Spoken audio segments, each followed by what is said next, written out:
that sense of home. East was special to me just for your high school years, and you develop so much. You always just come back to Appleton East. It's just a fantastic place. And I think it's because of the people, and when you walk through those doors, it's a place where people truly care, and you always feel that sense of caring. I think it also helps that we have a lot of alum that come back to teach at this place, and I think they carry on that tradition of caring. I taught math here for, like I said, about 17 years, and coached volleyball, basketball, and of course my true passion is softball here at Appleton East. Having capacity to give is something we all hope to do at some point in our lives. But then certainly, I look at the number of things that we've been able to do as a school district, because people have contributed financial assets as well. Everything from the Appleton Education Foundation, all the grants that we receive for innovation to our schools. Those types of things don't happen without contributions from our alumni and our community members here in Appleton. I think back to my coaches who gave endless hours and opportunities to myself and other individuals who went through the school. Of all of that time they could have been spending with their kids or their families, but they gave it back. So it's so important to give back to people and to do what they did for you. I think it's important that, me coming back and teaching is my way of giving back. And I think that that's just a part of who the Patriots are. The Patriots are a giving community.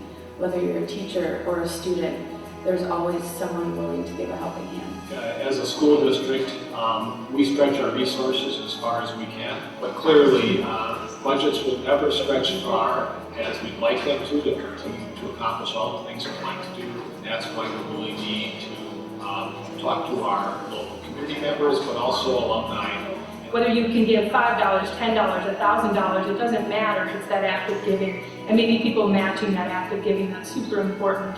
By giving back to the school and in hopes of creating this endowment fund, we'll be enabling teachers to pursue the projects for students that really display and exhibit what it means to be a patriot. I challenge all my classmates from the class of '91 to give back, and many years before and after, to give back to Appleton East, because it truly obviously meant a lot to you guys, and it should mean a lot.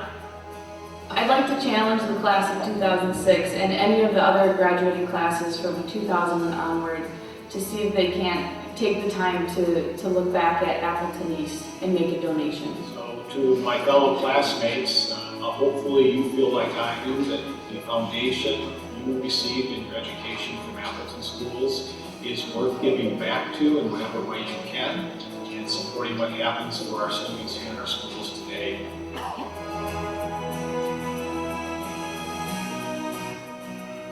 Patriots, pay it forward.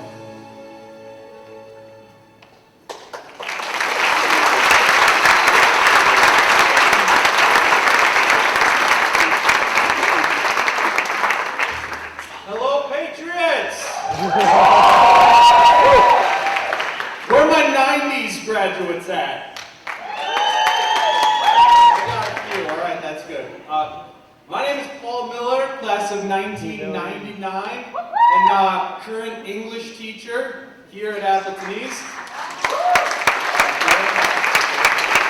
I have the great pleasure of teaching senior English in the exact same room where I took senior English. That is great. But I'm actually not up here to talk about me. I'm up here because I have a confession to make. I love theater. Shakespeare. Shakespeare said, all the world is a stage. Well, for me, as a teenage student here, this stage was all the world. When the school first opened in the fall of '67, this auditorium did not exist.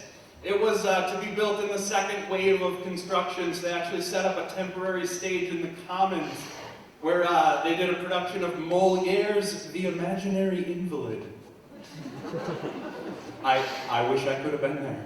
Today this auditorium is named in honor of our first principal, Mr. Stanley H. Orr. Stand Orr, everybody.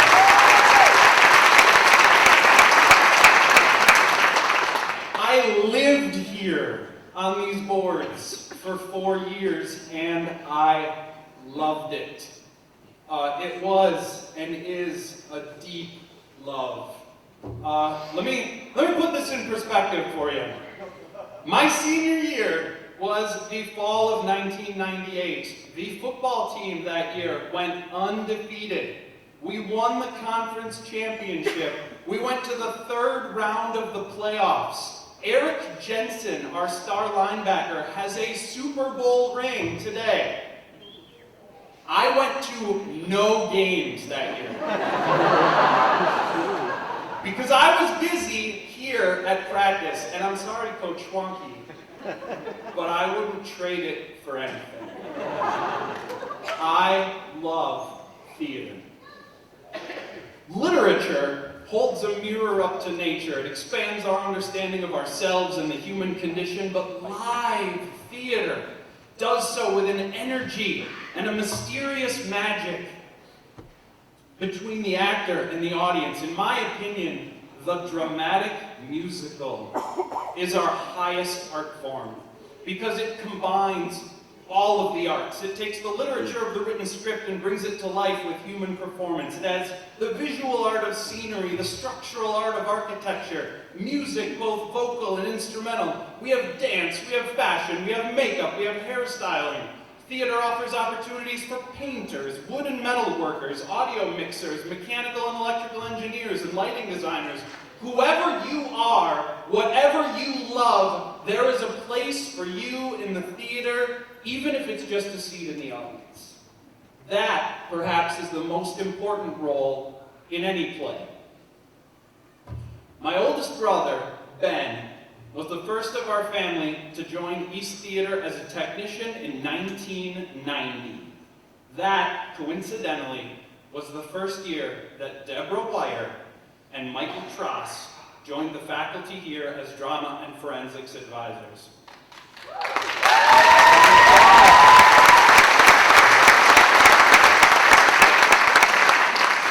Because of my brother, I was lucky enough to see their first show here called Pool's Paradise. I was a Deb and Mike fan from the very beginning. They introduced me to the dramatic musical in 1993 with their production of Fiddler on the Roof starring esteemed alumnus Eric Light.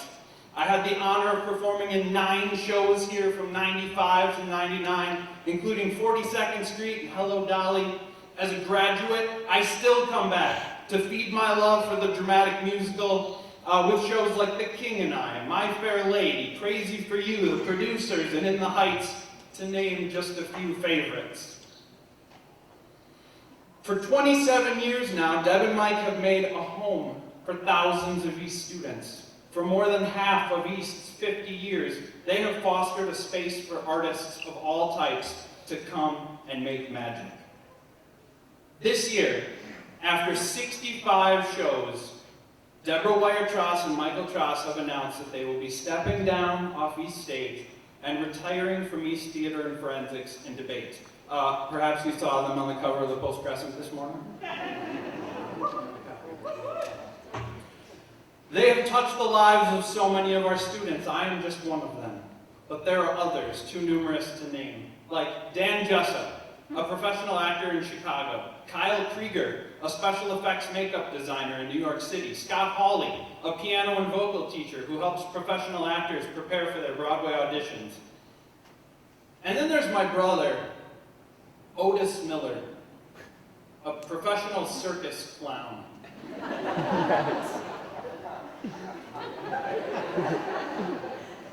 I guess even doctors lose a patient every once in a while. Oh, and by the way, their reach extends beyond the theater. The two are also East Debate and Forensics coaches. In Forensics, they have won the team state championship 8 times and qualified over 300 students to national competition. They are both Hall of Fame coaches in the WFCA, and in 2012, they were awarded the Bruno E. Jacobs Honor by the National Speech and Debate Association. It's essentially, the Lifetime Achievement Award for forensics and debate coaching. No big deal. Perhaps you've seen it. It's the giant silver cup in the trophy case outside that door. But they'll be the first to tell you that they don't do what they do for the awards. The true reward for their efforts are the relationships that they've made with countless students, the memories they've made here on this stage, and the pieces of their hearts that will remain long after they're gone.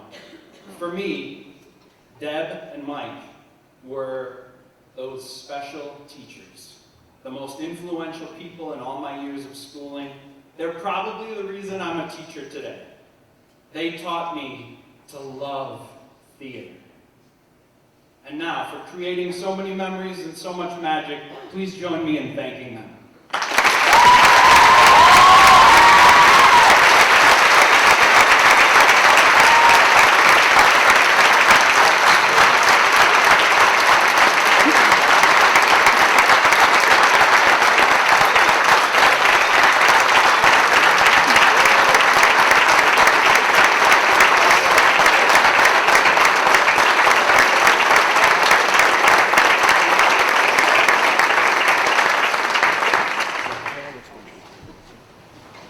To honor East Theater, here are two more theater alums, singing a duet that they first performed here as seniors, from a musical they saw on an East Theater trip to New York. Singing Written in the Stars from the musical Aida, here is Angela Harrison Olsen and Rome DeLuce.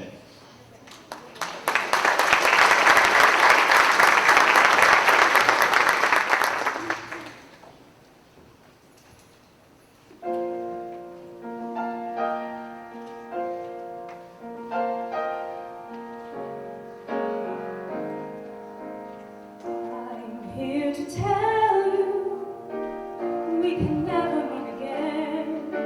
Simple, really, isn't it? A word or two, and then a lifetime of not knowing where, how, why, or when you'll think of me, speak of me, and wonder what within that someone you once loved so long ago so well. Never wonder what I feel as living shuffles by. You don't have to ask me, and I need not reply. Every moment of my life, from now until I die, I will think and dream of you, and fail to understand how a perfect love can be confounded out of hand. Is it written in the stars? Are we paying for some crime? Is that all that we are good for? Just a stretch of mortal time, or some God's experiment in which we have no say, in which we're given paradise, but only for a day.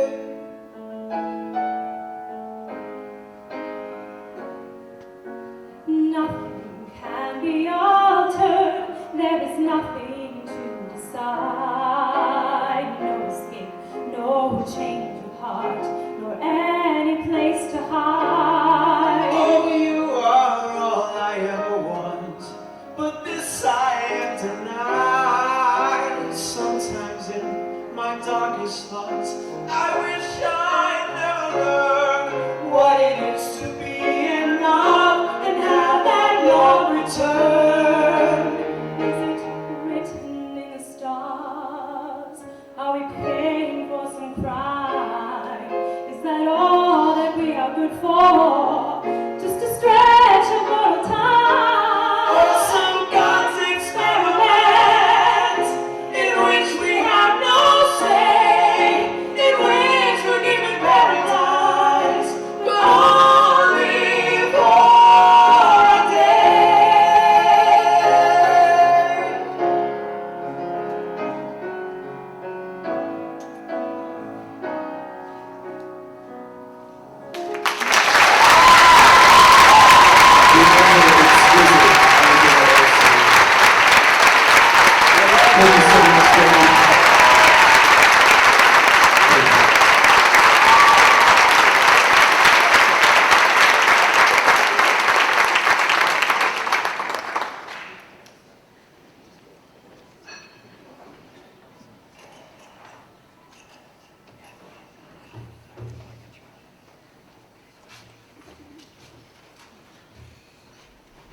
Good evening. My name is Darrell Herrick, and I have the pleasure to serve as the second principal at Appleton East High School. It's great to be here to celebrate with all the other Patriots this evening.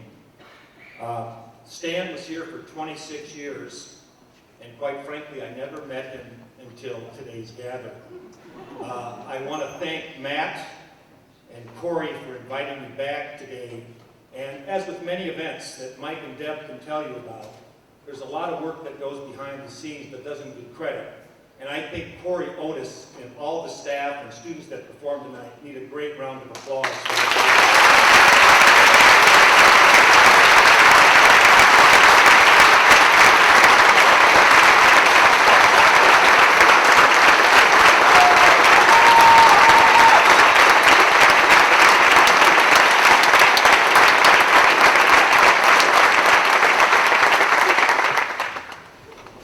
You do notice some things coming back, that Pat Schwanke's attire hasn't improved over the years. I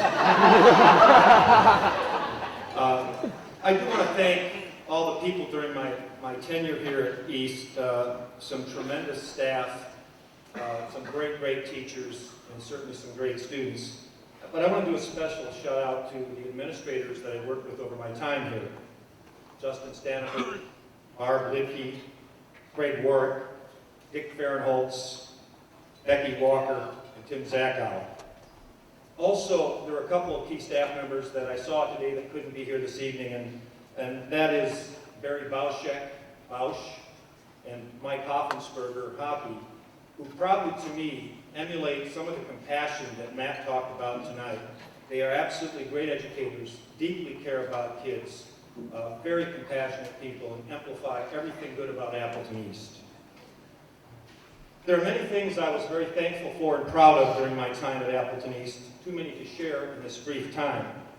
But I remember going through a process, for some of you who were back here then, changing attendance protocols, incorporating study halls, or academic study time as we called them, in my second year as principal.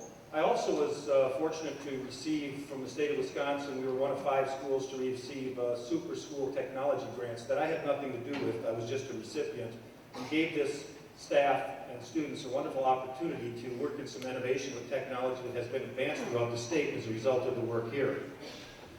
We also did some cultural things that were kind of unique. Back then, we had one school song, and some of the people in the choir department helped work with us, and at some pep assemblies introduced a fight song that we now have here. I don't know how many people are aware of that. If I was to choose one event that may have captured both the challenge and the joy during my time at East, it was the graduation ceremony. And it's interesting that Mr. Vogel talked about some of the things at graduation. My first year, we wanted to change the expectations for the commencement exercise. So we had staff, parents, any senior who wanted to be on a committee to work on those expectations. The first year was kind of a challenge.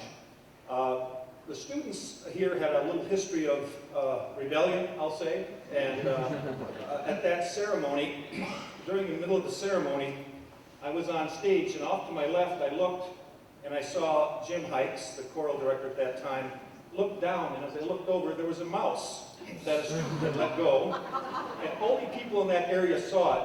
Jim Hikes scooped it up, and I think only the people in that area knew during the whole ceremony that that had happened.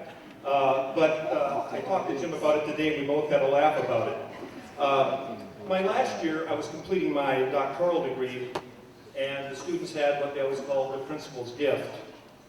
And that year, they all walked on stage, put Band-Aids on me, and at the end of it, the last 3 kids brought me a scrub outfit from an operating room, and I think it was Carol Noble's daughter that was part of that. And Dr. Tom Scullen was a superintendent then, and he turned to me and goes, "Hey, the kids will go wild if you put the scrubs on." He didn't think I would. I kicked off my shoes and put them on, and the kids went wild, and it was great fun.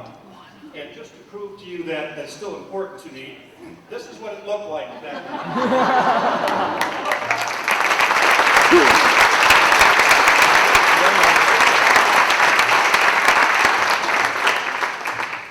The kids were very creative with that principal's gift, as and thoughtful, Ben, with diapers. I didn't know that until tonight. That's great. One year we went to a new pass system. The kids wrote out a pass telling me where they were going after graduation. I have every one of those passes in a plaque in my home. One year they gave me golf balls. Mr. Howenstein will probably testify that I am not a golfer, so I don't know where they got that information, but they also gave me messages, and I have those in a wooden thing, many as I could put into it, all those golf balls. And I did have one, and I could trace who the student was because it said it's good for one free beer at Hank and Karen's. Those were really great memories and great kids, and I really appreciate that. I also fondly remember, after that first year, students, both male and female, that gave me hugs during the conferral of diplomas. One year we had a very large football young man who actually picked me up, and I'm here, and this is him. He went like this, and I thought we were going over, and so I'm thinking as we're going to fall, how do we recoup on stage in front of all these people? Fortunately, he caught his balance very strong and set me back down, and I appreciate that. At the other end of the spectrum, there was a student here named Amanda Close, and I got to know Amanda pretty well, and when she crossed the stage, she gave me a hug with so much emotion that I actually had tears in my eyes that night on stage. It was very powerful. The kids were just super. We also had a student, a young lady who was battling cancer during her high school career.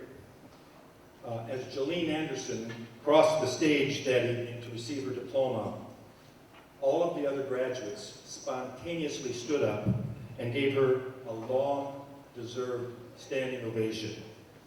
That truly, to me, reflected the quality of our students and elevated the commencement ceremony to a level I've never seen in any school I've ever worked. On graduation day, Jolene gave me a letter, and she finished the letter with this quote: "I will never forget you if you never forget me." Jolene, I have never forgot you, and I've never forgot all the great memories in my wonderful years at Appleton East. And for that, I thank all of you very much. Excuse me, it was a pretty powerful and emotional time for me with her. And as Marie Mueller would say, thank you, and I'll lead her sing.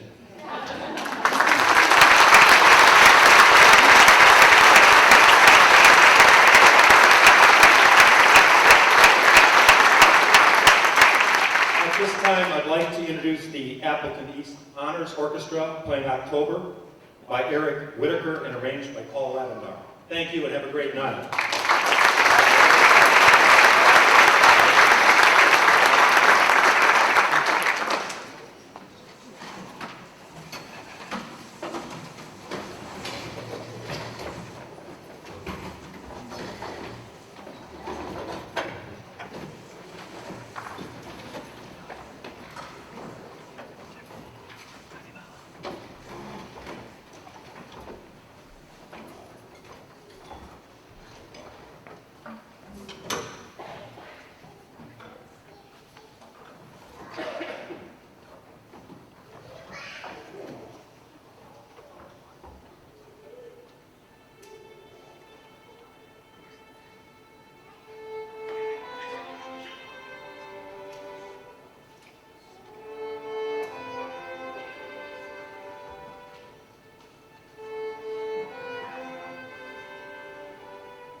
Good evening. My name is Tom Jacobs, and I was the band director here from 1967, when East opened, until September of 1997, 30 years. After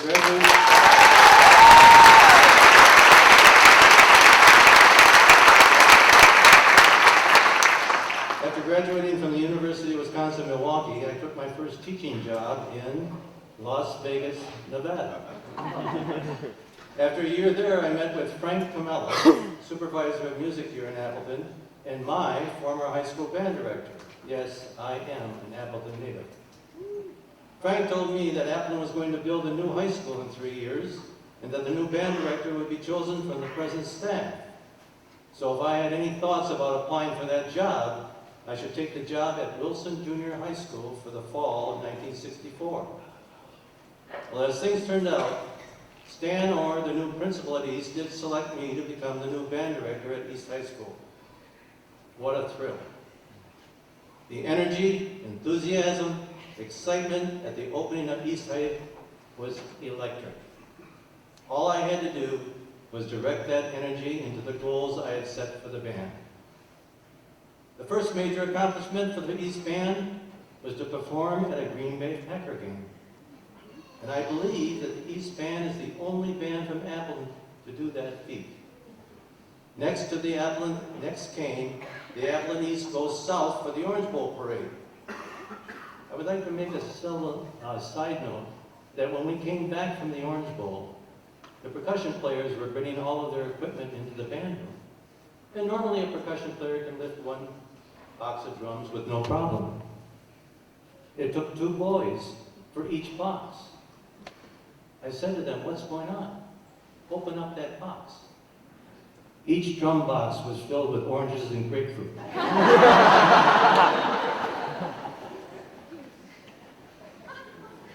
East was only the second band in the history of the Orange Bowl to be invited from the state of Wisconsin.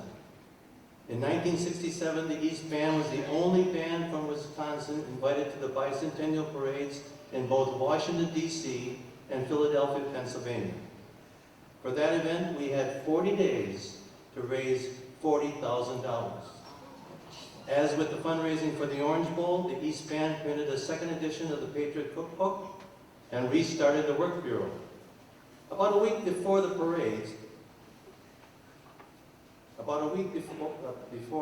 I got a call from a friend of mine, Bob Buchanan, who was president of Fox River Paper at the time, who asked me why I had not contacted him for any donation. I told him the school board would not let us ask for any donations from companies in the valley. He said, but that does not stop him from asking for donations. The following week, he came to East High and presented me with a check for $4,000, which put us over our goal. In 1980, I took a sabbatical to finish my master's degree, and the East Band was the only band from the United States invited to a marching band festival at Wembley Arena in London, England. This really was a special event in that all the students were going to have a homestay for our 10-day trip to England.